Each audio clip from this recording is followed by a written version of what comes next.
Hi there everybody and welcome back to another episode of Pillars of Eternity to Deadfire. In today's episode we are going to ring this bell and then watch how chaos unleashes. Who's rung the bell and why? It better not be. What in the blackest hell? Stop! Stop! That's my Andra fucking ship! Plague and perish those goddamn swivers. I'll blast them from the sea.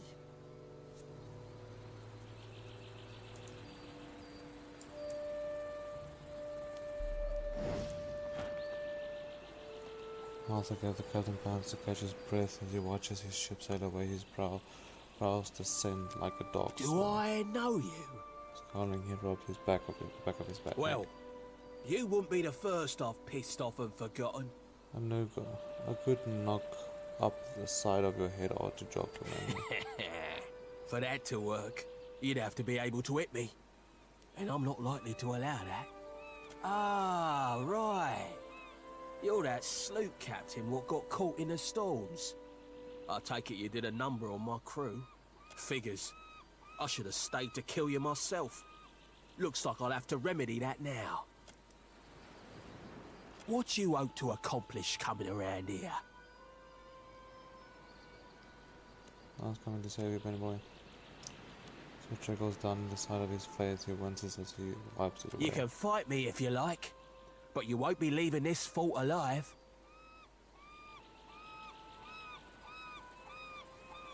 The unchecked behavior is a risk to the principle.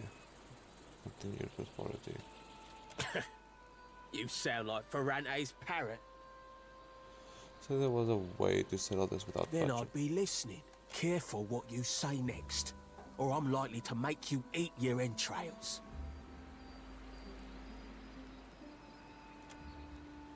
He glanced around nervously, licks his lips, sweat trickles down his jaw. Aye.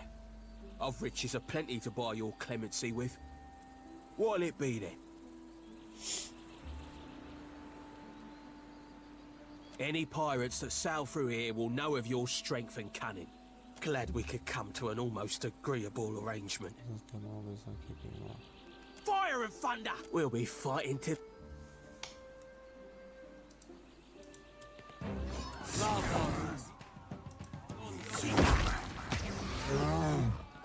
Can't find it.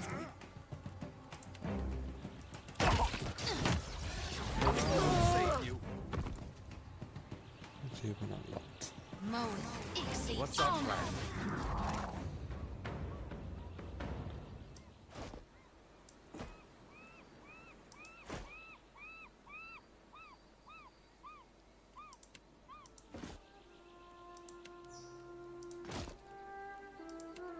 Strangest feeling I've done it.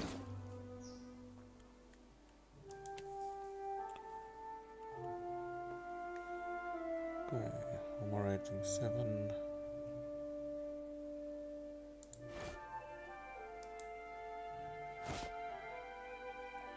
There we go, that looks good. I want something else instead of that fucking hat as well. But we'll make do with now.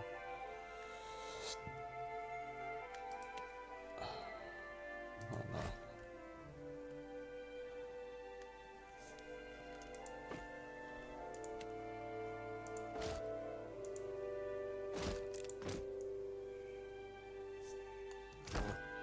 What's our plan? Naturally.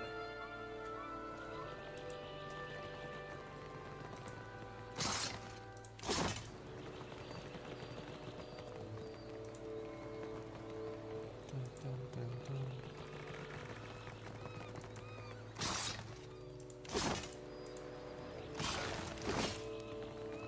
You there!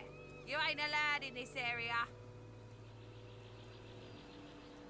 Bloody seas! This is about badly. Somehow it always ends in bloodshed.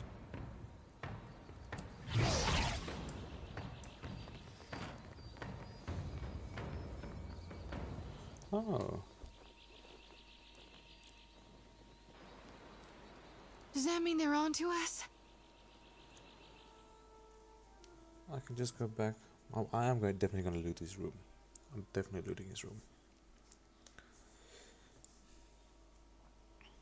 Because it's not his, it's actually the guard captain.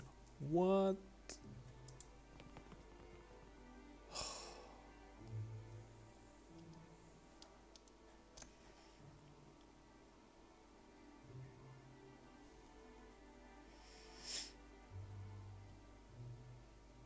Before you sound that thing, let me cover my ears.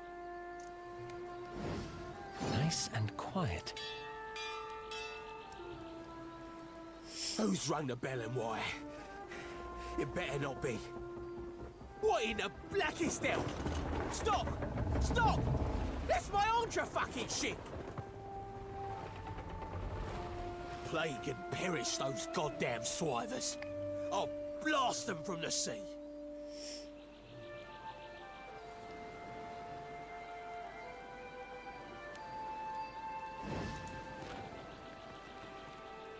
Do I? Well, you wouldn't be the first I've pissed, did I now? I believe. Figures. What you hope to accomplish? You can fight me if you like, but you won't be leaving this fort alive. Then I'd be careful what you say next. Or, aye, I've rigged any pot glad we could come to an almost fire of. We'll be fine.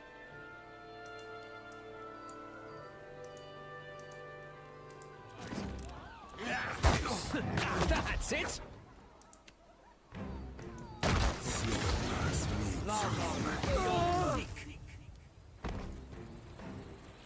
Easy. At once.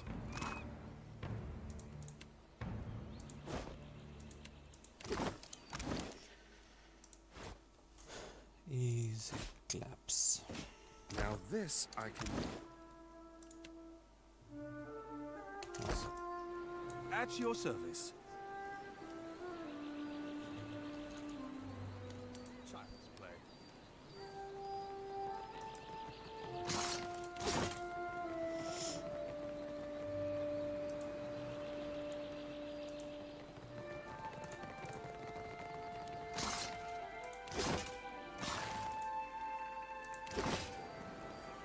Okay. Now let's go back down.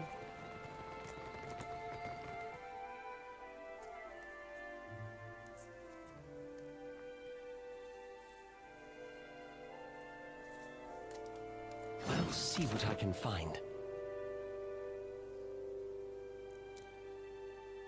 Okay, one more level down. Can't remember how we got in here.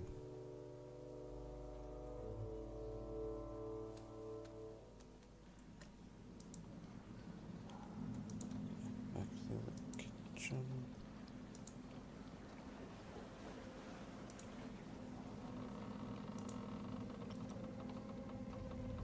You read my mind. To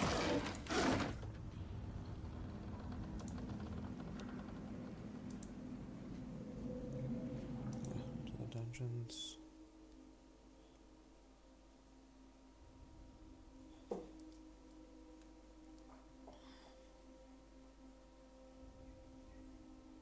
Keeping an eye out.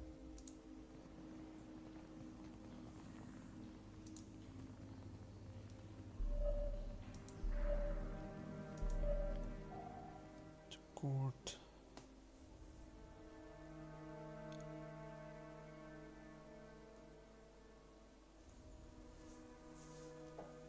Okay, from here we go to command.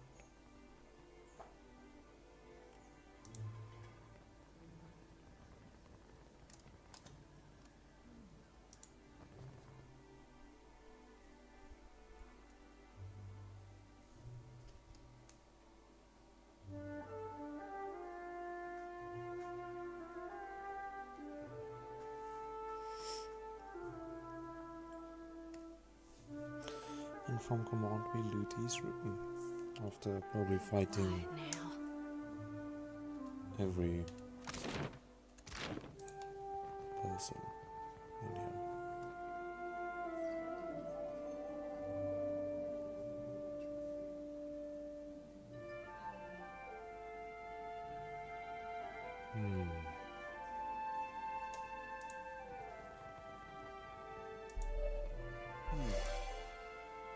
yourself a look at that, mate.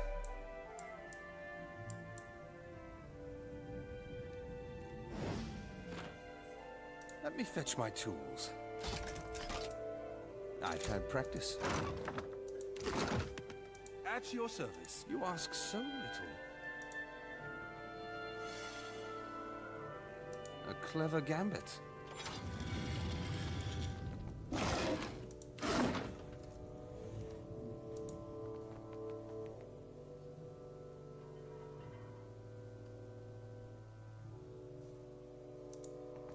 Shall we give them a warm?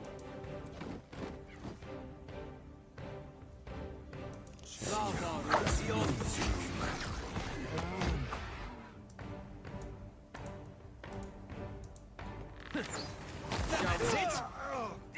I can't find its weak spot. That looks complicated.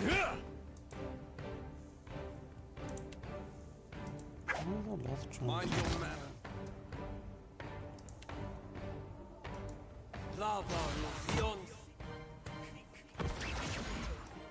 Aye? Indeed. Can I kill 3? I'm dead.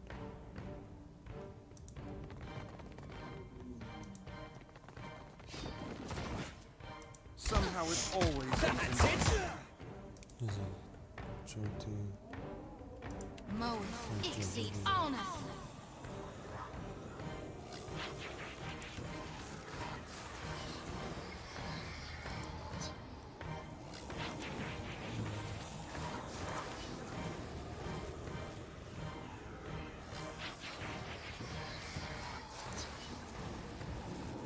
What's that?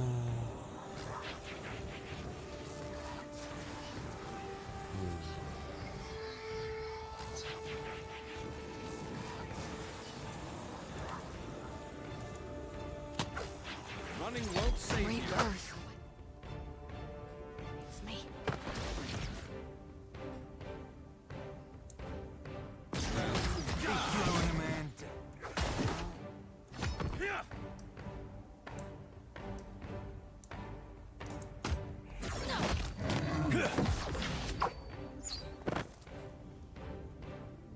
Moe, Ixie, on us! I'll report back to you.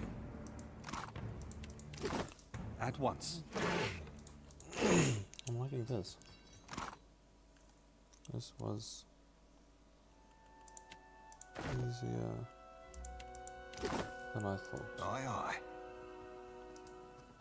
which I am not complaining about.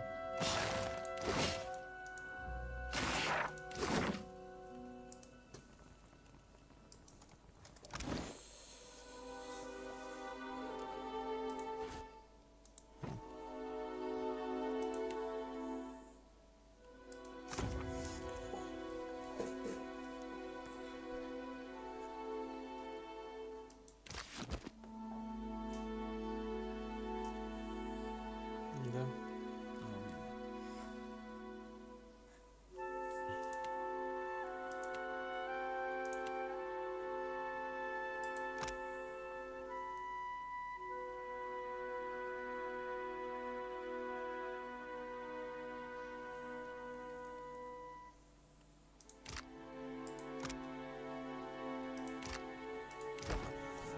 What for, Cap?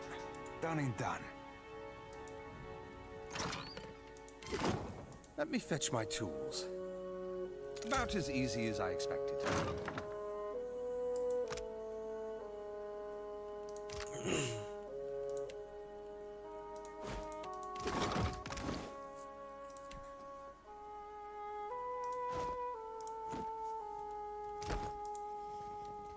Is this it? In his room? What a load of bullshit. Watch an artist at work. I've had practice. What a load of bullshit.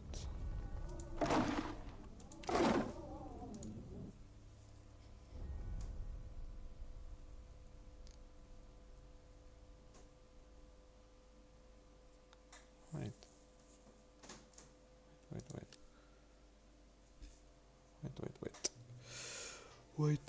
Wait.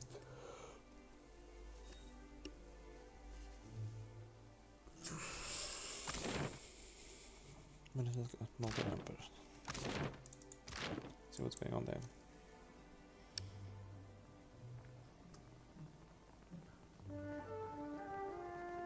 May I assist? Strangest feeling I've done this before. What's our plan?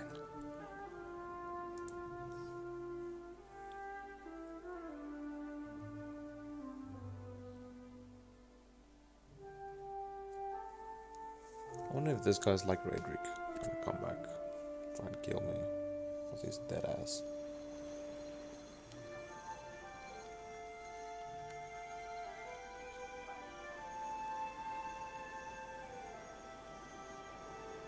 Is it worth it?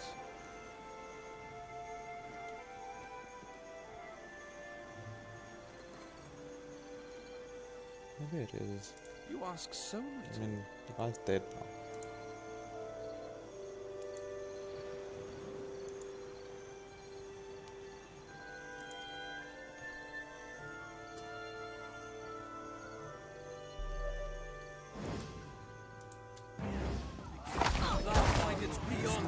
Just like, why isn't always this goal? That's it! What's up? Why wasn't that crossfire? Jody's done for. That order's too tall. Lava.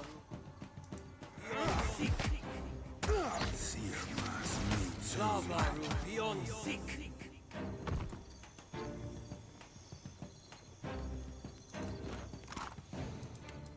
Yeah, I'm gonna have to make adjustments.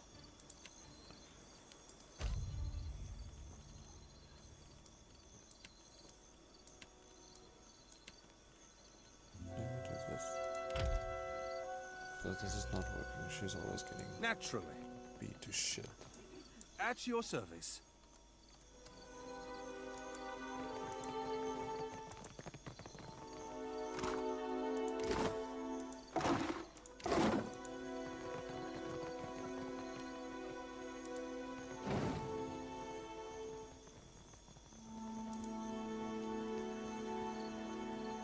Let me fetch my tools.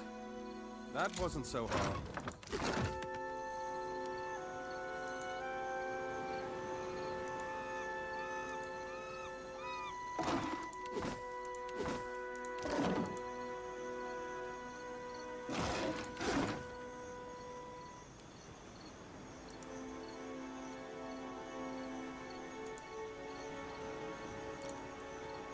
All the kitties in the world.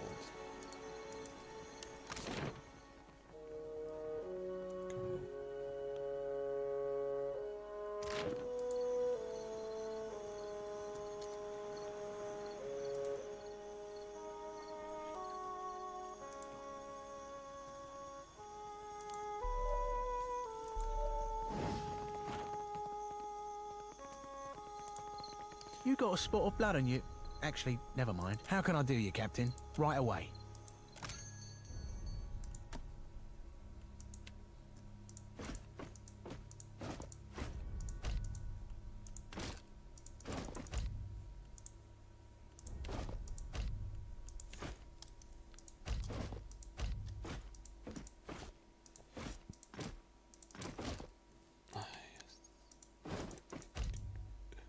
Wait, what's this? Leather armor. So let's sell to keep to.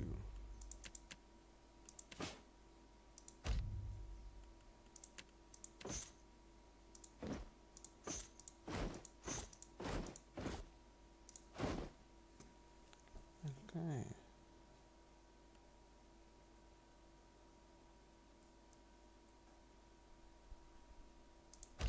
Oh, I'll fix on those, on those, on those.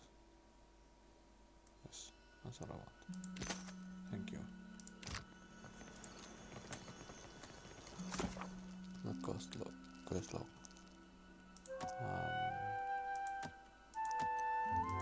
Plant fails the feast of the winter. Okay. I'll survive. Blow a man down. Quest. Sorcerer and a charm. Okay. The lantern of corn. Assets everything. Okay. So I take it we are now going to make it darker. I want to see what the port is like though. I haven't been to the port. Why is it so zoomed out?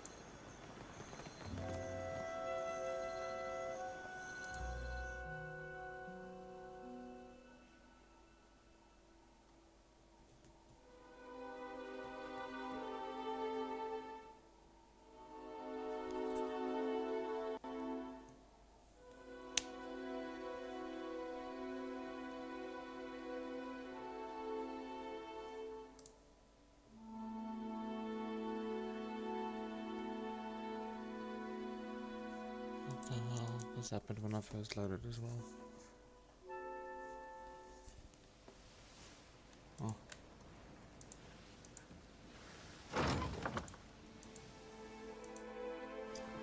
Where's Nakataka? Up there.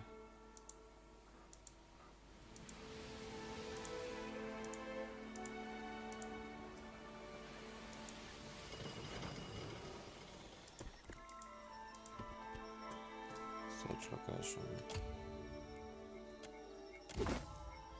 Normal protection. Roll my healing.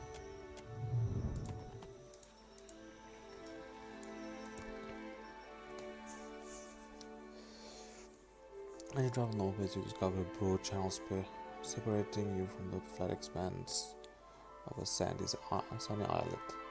A wooden bridge spans the waterway, easily wide enough to accommodate a cart and a horse. A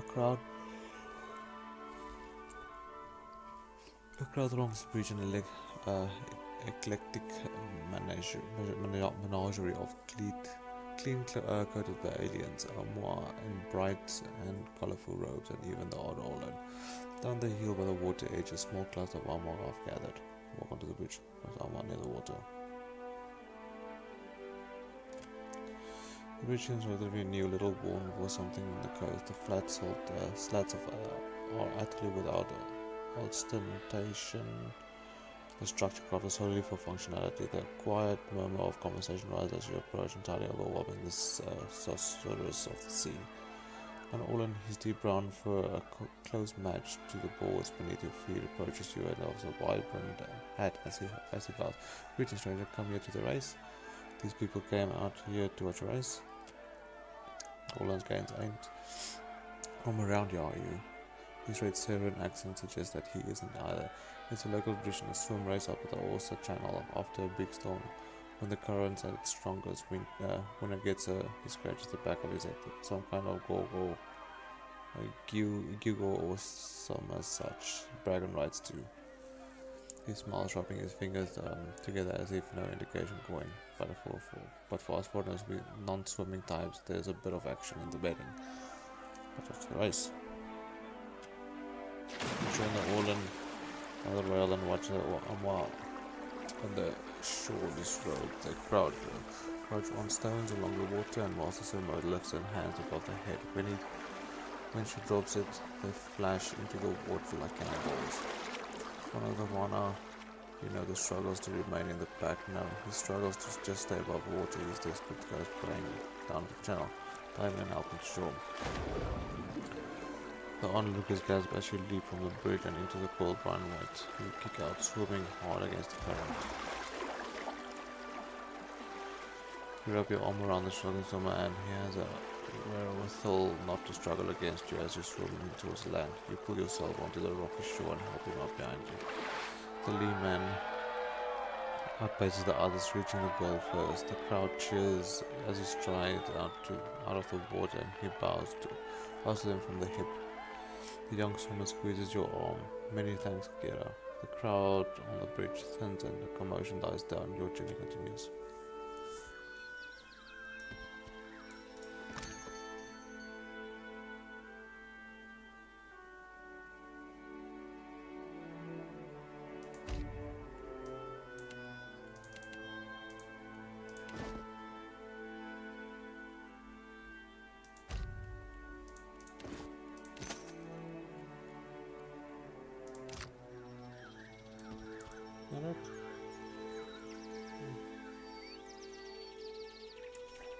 Nakataka.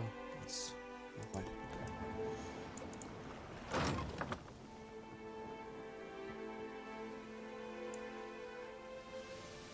The ring of a bell comes to you on a cold wind. The ring comes again and again, until soon the air is full with the sound of 1,000 bells ringing all at once. You feel a resonance in your core, a bell ringing in tune with all the others. Something in you bends, then breaks, and you are borne away on the ringing tide, just another peal among the many.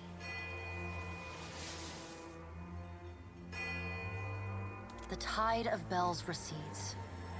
You lever yourself up onto your knees and realize you have been here before. You are alone. And then, you are not. An indistinct figure stands before you, flickering between forms like a fire-cast shadow. A fixed, taunting grin. Bottomless black eyes. A yawning chasm in the earth. The aspects of Berith, the Usher and the Pallid Knight, shift in and out of focus. And at their back, 4 indistinct shades hover. You feel an eternity stretch out behind each of them, reaching back to places so distant and yet so near you cannot comprehend their size. The shifting image of Berith settles on the aspect of the Pallid Knight. Watcher. Her voice is the discordant clangor of gongs struck out of time. I tasked you to discover Aethys's intentions. Tell me what you have learned.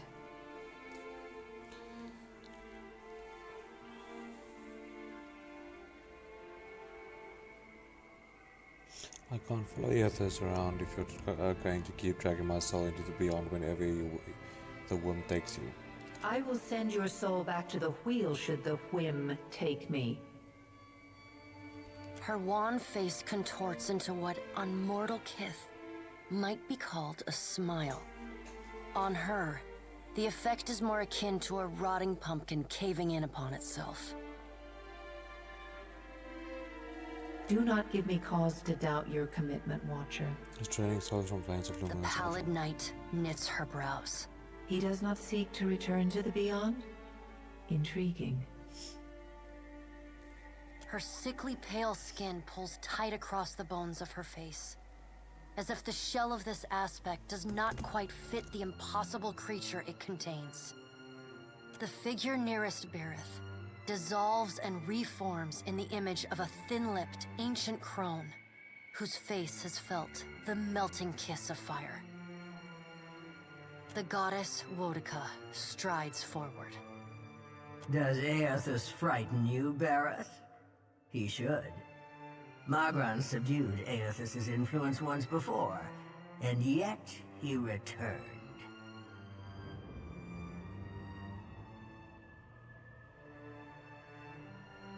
From out of Wodica's shadow shuffles a hunched, bald man you recognize as the god Scan.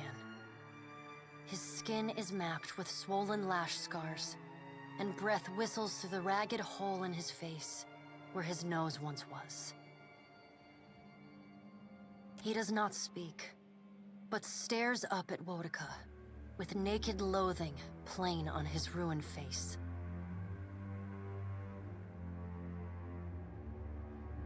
Wodica steeples her long, knob-jointed fingers. We must annihilate Aethys now, before he makes a rash decision we cannot easily annul. She casts a sly look at the Pallid Knight from the corners of her eyes. A moon would do the job nicely.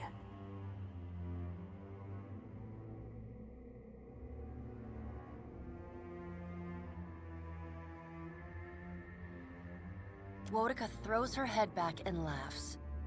The sound is a dry, rasping bark.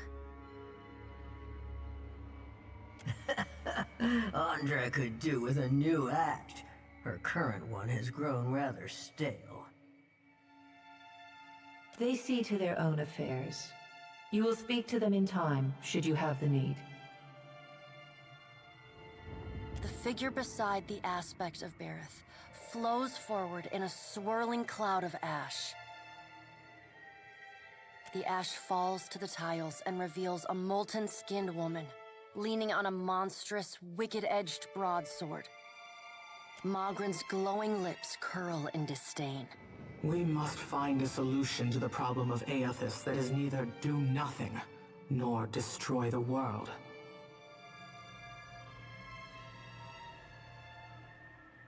I acted in haste during the Saints' War. You will not goad me into doing the same now.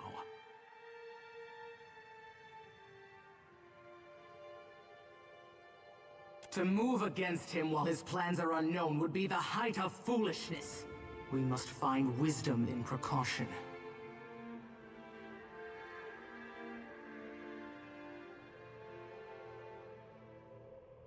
Magrin looks at you as one might a wayward gob of spit on one's shoe.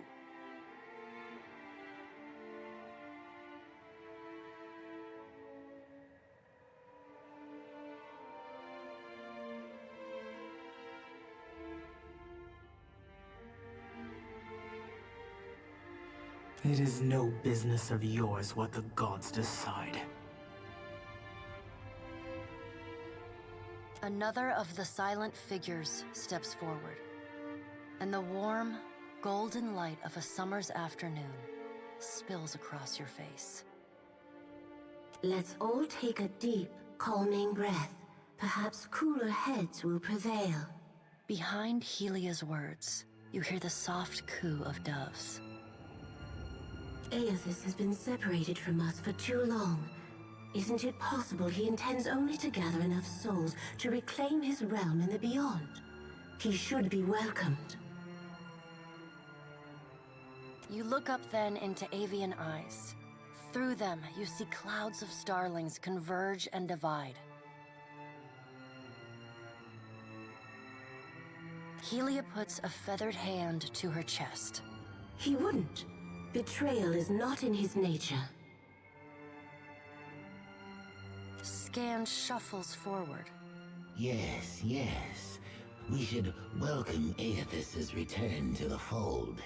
His gratitude we can leverage to cajole him into divulging his plot. Then, when he believes himself to be in our good graces, we do as Wedeka suggests, and crush him into the earth. Scan pauses, inspecting you. Ah, and here is the Watcher who let dear, desperate allies die, instead of putting an end to the man who tormented her. Curious.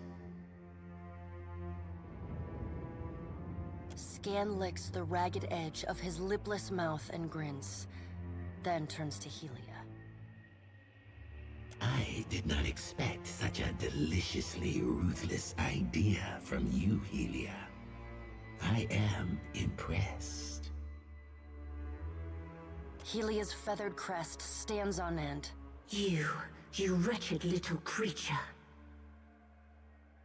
Your point is well made, little Watcher. If self-evident, Aethys has not been known to possess a vindictive nature.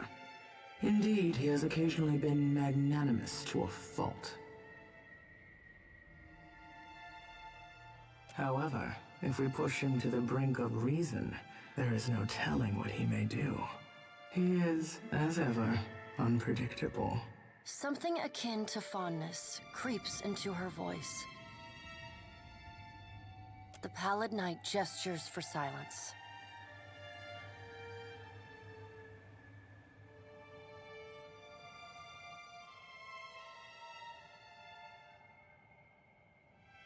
Aethys cannot be killed, but he may be subdued. Yet to do so will take immense power and time. Both stand in his favor.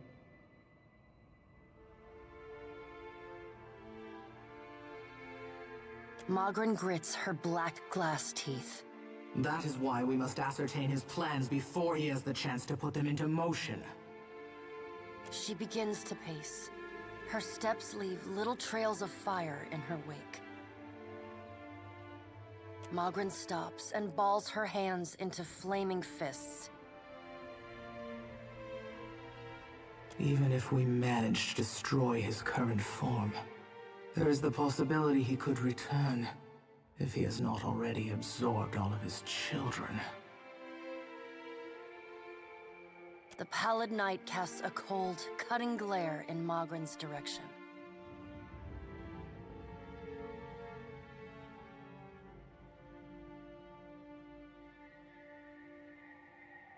Magran speaks too freely. That knowledge is beyond your ken, Watcher. Wodica waves the gods to silence. Aethys gathers strength. His strength is a threat to us. Her voice takes on a sharp, almost panicked edge. There is no sensible answer to the question of a resurgent Aethys other than decisive, final action. Your opinion is unasked for and unnecessary, but noted nonetheless. Though her tone is impassive, the banked fury in her eyes says well enough what she thinks of your interruptions. We will act when it is appropriate to do so, and not before. The Pallid Knight steps away from the half-circle of assembled gods. She pulls herself up to a great height.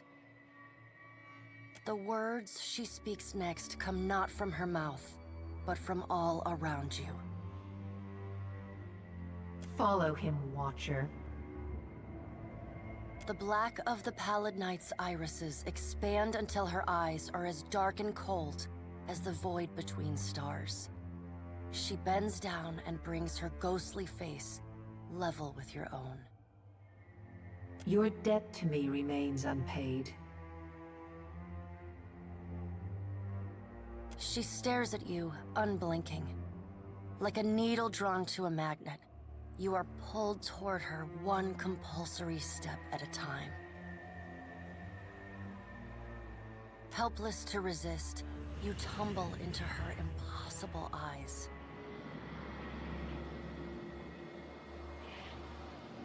You fall wildly, endlessly, unable to find your bearings or slow your spin.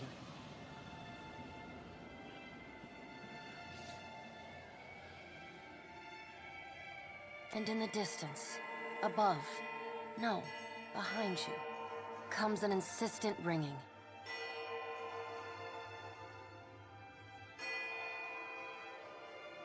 You angle yourself toward it, searching for the sound.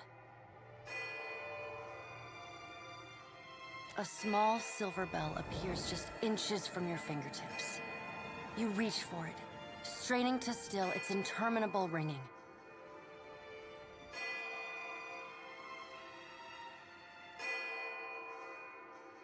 The moment you touch it, your soul slams into your body with all the force of a fall from the top of the sky. You blink open your eyes and find yourself on the floor of your ship's cabin, alone.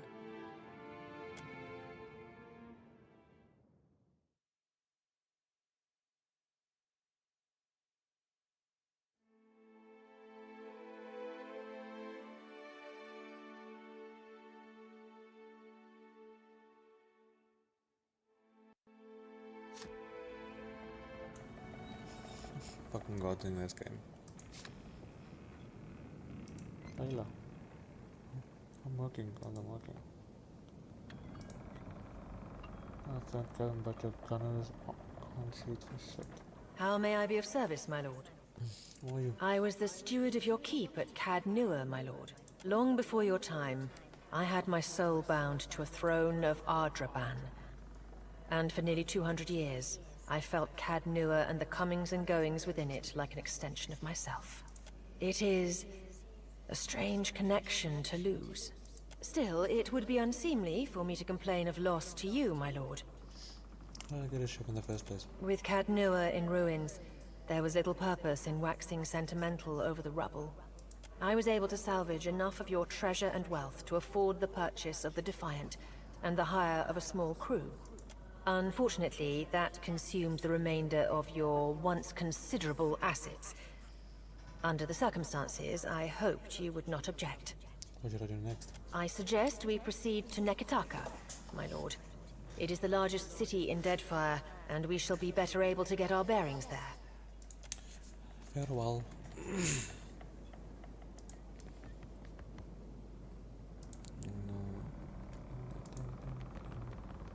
Thank you again for maintaining my story in front of Vanessa and the others. He gives you a grateful smile and fades almost as quickly as possible as it appears. I didn't enjoy deceiving them, but it seemed simpler than the alternative. Sometimes explaining your involvement with a leaden key, absolutely. I hoped you'd understand. Believe me, I take no pleasure in duplicity. What exactly were you doing out here? After we parted, I set out to destroy the leaden key.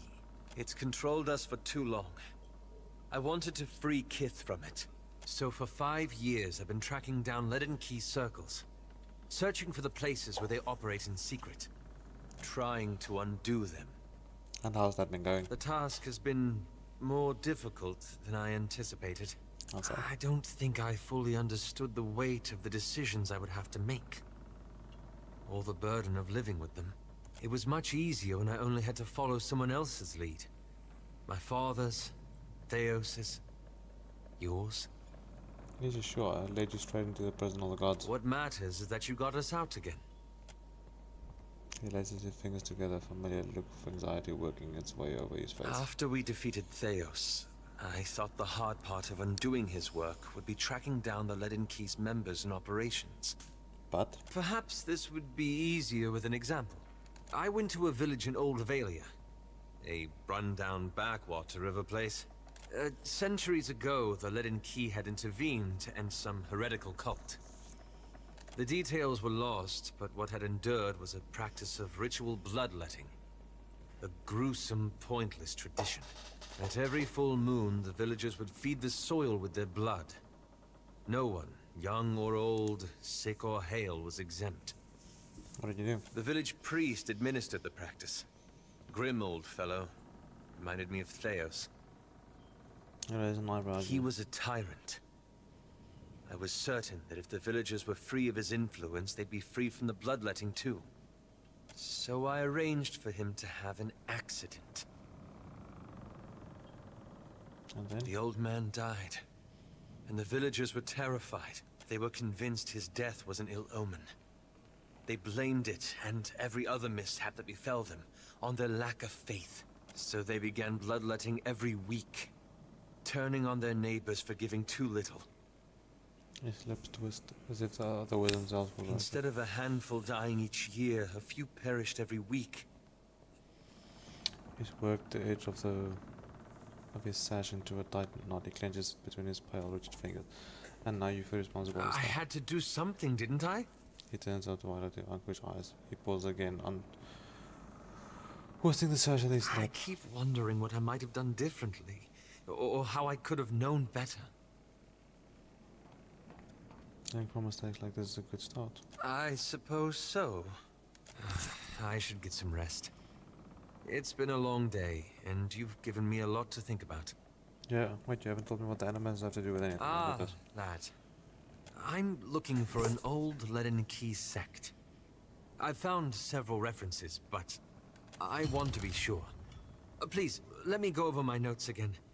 Then I promise I'll tell you everything. We'll talk more later. Hey, this brings back some memories, huh? What are your thoughts about Iothas? I want the destruction to stop. I want him to finish what he's doing and then go in peace. Only I don't see it playing out that way.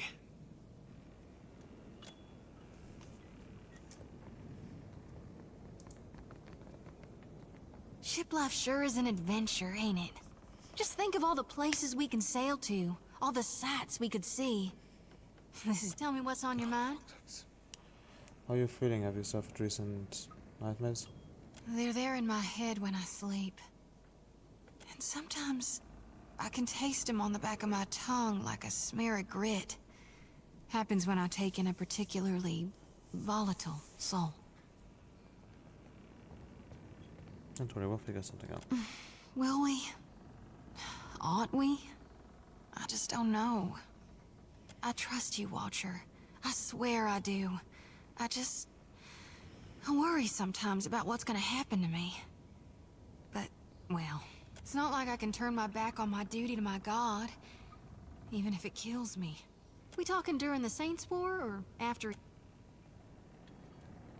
No need to fiddle-foot around. I'm listening. You need me, I'll be... Okay.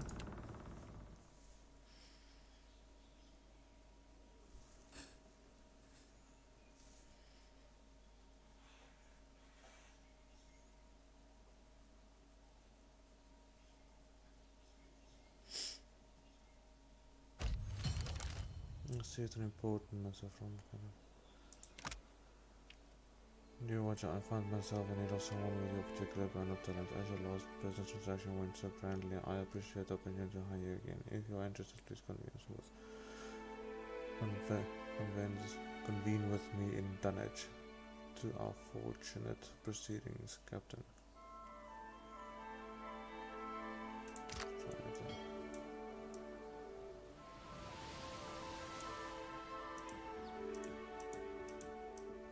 Done.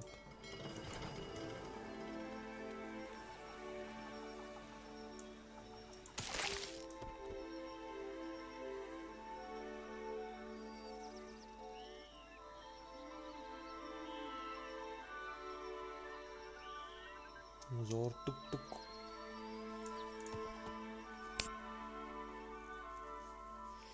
The desert wind carries a sibilant surroundings to your ears, and the canyon ahead punctuated by cracks and pops. It reminds you of eggs on a hot pan or a fire in a dry brush. The low growl that accompanies it, however, raises the hair on the back of your neck. Listen carefully.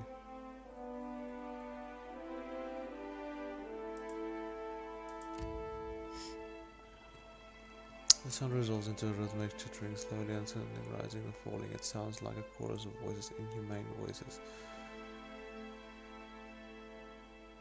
Search for the presence of the other minds. Seraphine's eyes slide close and breathing slow as you feel a faint tingle of the cipher's abilities probing the edge of your own soul before turning outward. Eye gap got twixt 3 at 5 minds 8. One of them to your right got big and twice as hungry.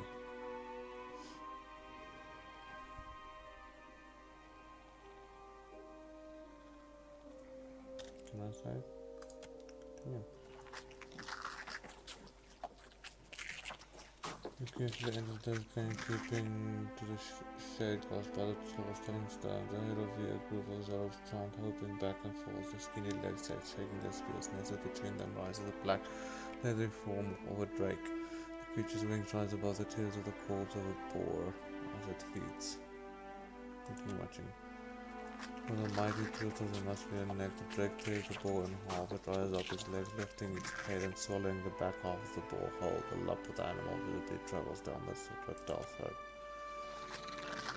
One of the Zorobs hops forward. It tears its feathered headdress from the head and tosses it aside. It drops its staff for a moment later and spreads its arms before the drake. The large beast peers down the Zorob. Then, with a flash of movement, eats the small wider in a single bite. The others are cheer, bringing their spears against the shields. Use the distraction to sneak closer. As you move forward, Lost foot slides in some loose sand, sending small pebbles dancing down the rocks. The Wilder looks up at you, their beady eyes focused on your path. The Zorobs raise their weapons as the drake takes wing behind them. I hope it's not a big one.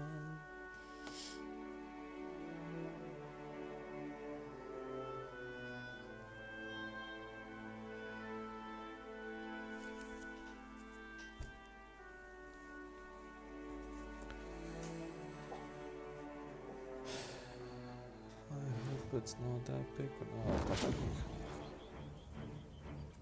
Okay. That deer. Go. You.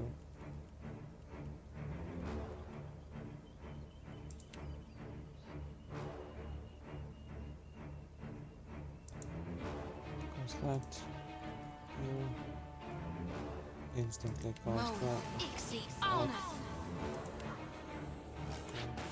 Plus you attack.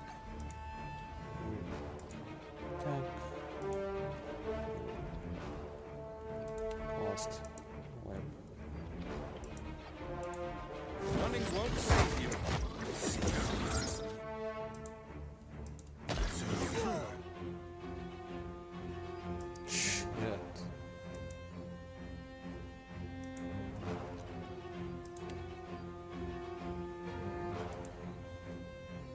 That was the healing. So that reinforces the enemy's health, leak energy.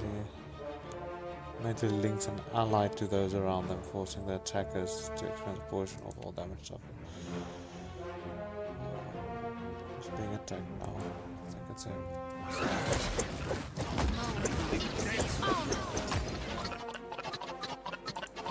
Everything hurt. The buzzball's checked out. Getting some trouble moving. Shit.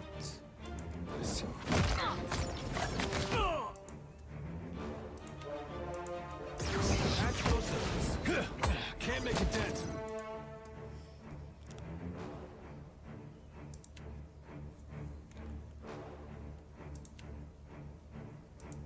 Somehow it always ends in bloodshed.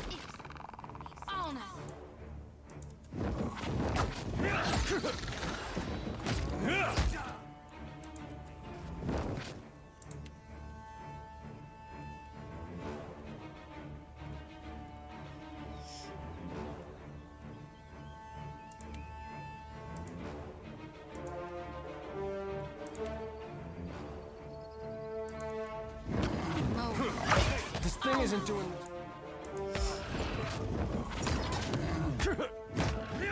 Shall we begin? Oh.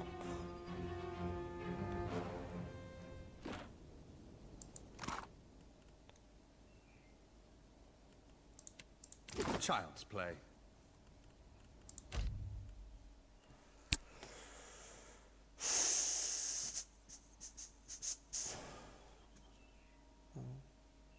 No.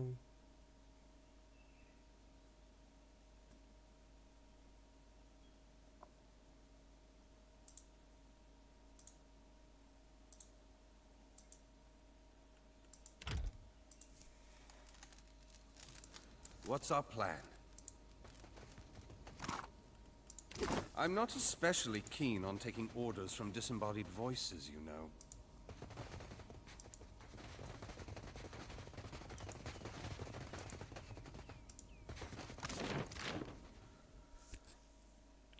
I'm going to tuk tuk.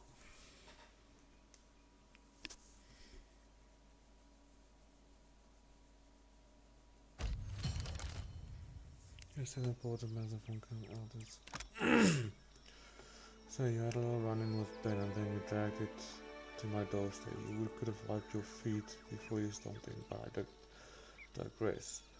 I know what you did and I know who you are. Unlike my unfortunately blockaded second in command, I recognize a threat in it when it smacks me upside the head. So this is me coming out as commander of the new blood Perseus, leader of the second largest fleet in the pirates and the Deadfire, inviting you terrifying powerful Angel Watcher to come and meet me under the strictest parlay of Fort Deadlight, which is to say I promise not to gut you when you arrive for dinner and drinks.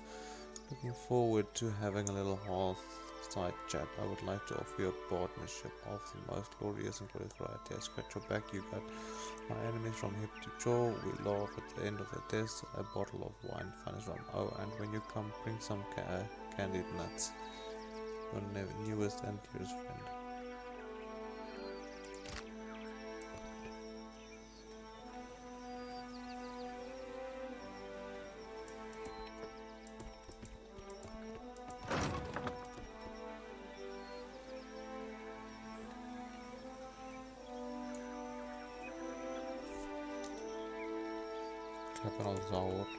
Fort. You come upon the opening to a small cave, putrid gusts of hot air bursts from deep within, and you hear the faint chitter and hiss of Charlotte's and earnest conversation. Into the cave, the voice crunches into some below the creep of his old lair.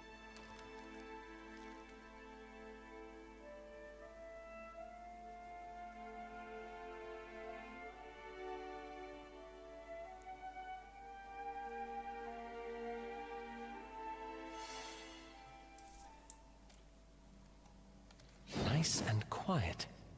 You ask so little.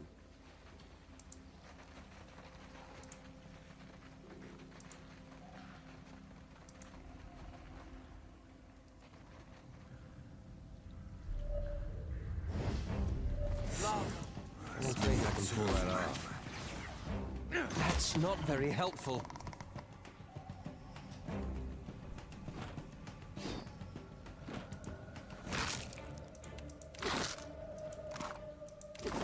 Keeping an eye out.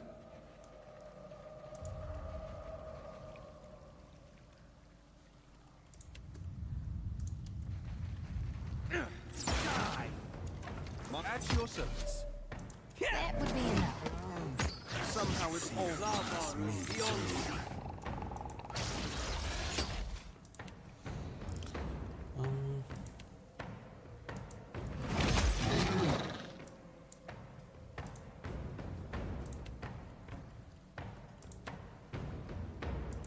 I don't think I can pull that off. This is futile!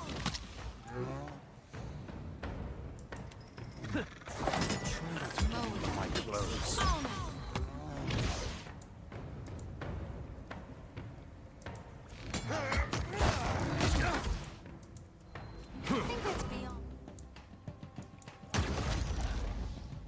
Running won't save you. Yeah. Well, if you insist.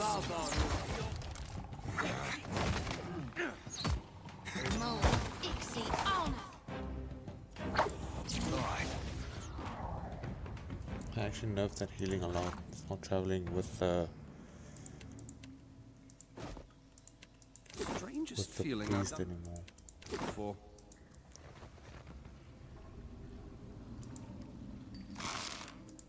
Makes me sad.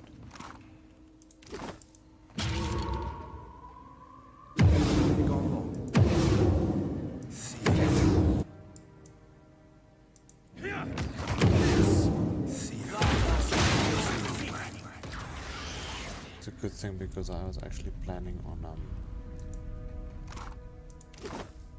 playing a done and done. priest. What is that? At your service. A priest because of that skill.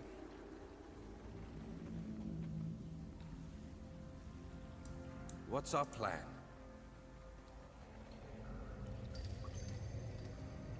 I think they broke my bear. Mother sharp rock. Between the bars there's a frail and sickly Zorop. It shrinks when you near, pressing itself into the first corner of the cage, trembling around the neck. It's a used remnants of a draggled feather crest. Paint is smeared across its face, but the paint is old, flaking. It hasn't been reapplied in some time. The Zorop's regalia tells you that they must have been an important figure in the tribe, perhaps a high priest or a mother, but his condition makes clear that those are long past. What happened to you? The Zorop watches you with unreadable expression on its face and says nothing. Break open the cage. It open the bars, clear out the flame. The Zorop scrambles to get out of your reach. When you make no move to capture it, it stares between you and the open cage door, blinking rapidly. It tenses, then bursts out the door.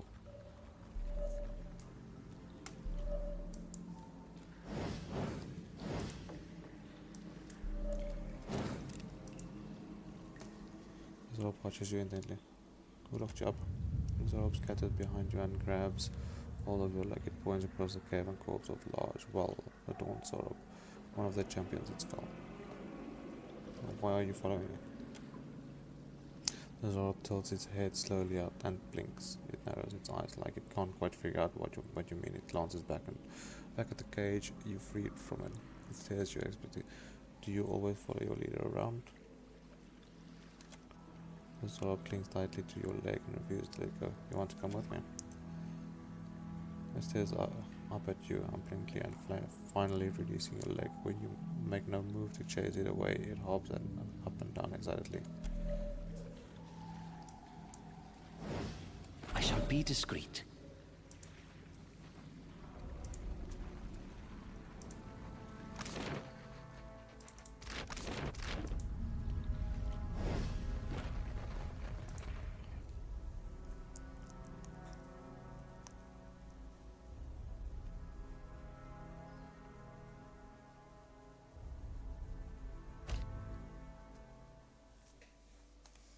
Name Island.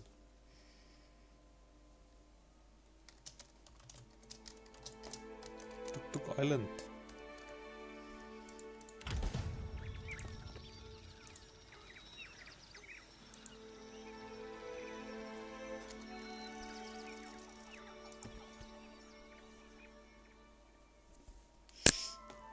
Bones crunch underfoot, strewn across the sand, are skeletons half buried in the wind-blown dunes and lying breached and baking in the sun, their corpsal water and tattered remnant of their clothing, their packs tangled in the limbs, one circle like vultures high above you. You feel a tug at your leg. Mother Shark Rock clings to your boot, staring out at the dune, then looks up at you. Her eyes are wide with fright. She fears this place. The sand is strangely lively. Here it dances as if you caught in a breeze, but there is no wind to stir it. Several piles of grit rises above the dunes, in suspicion only amount. Within range of detect the sand moth's reaction. The amount of sand whips itself into a small storm. It rages across the dunes and its outburst awakens the mount of the sands beside it. Together they rise from the desert, a swirling cloud, and bear down upon you in a mass.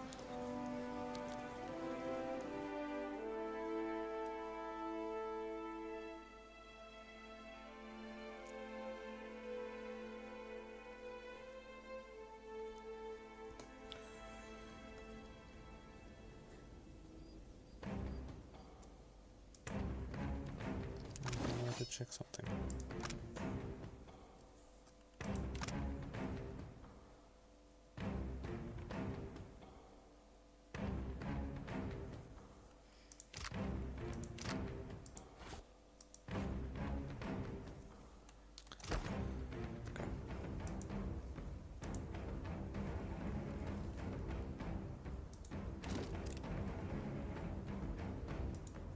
Lava.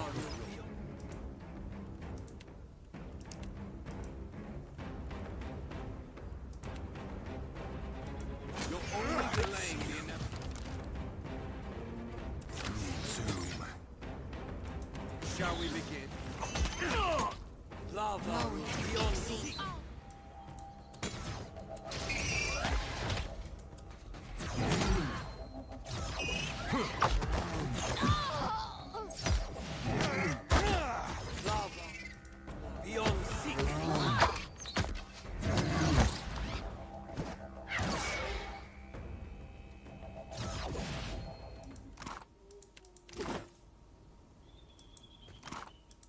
Sure thing. Okay, just give me a second, guys.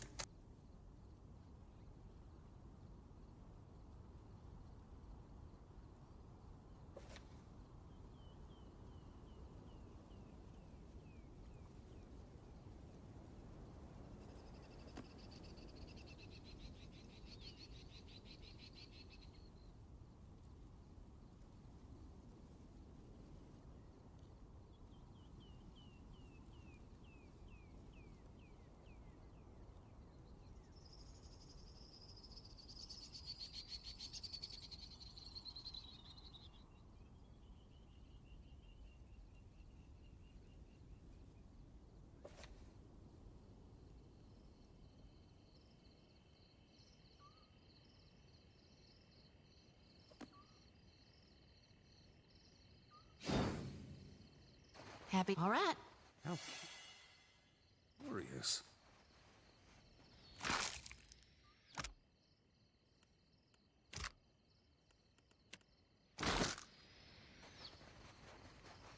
Happy to oblige.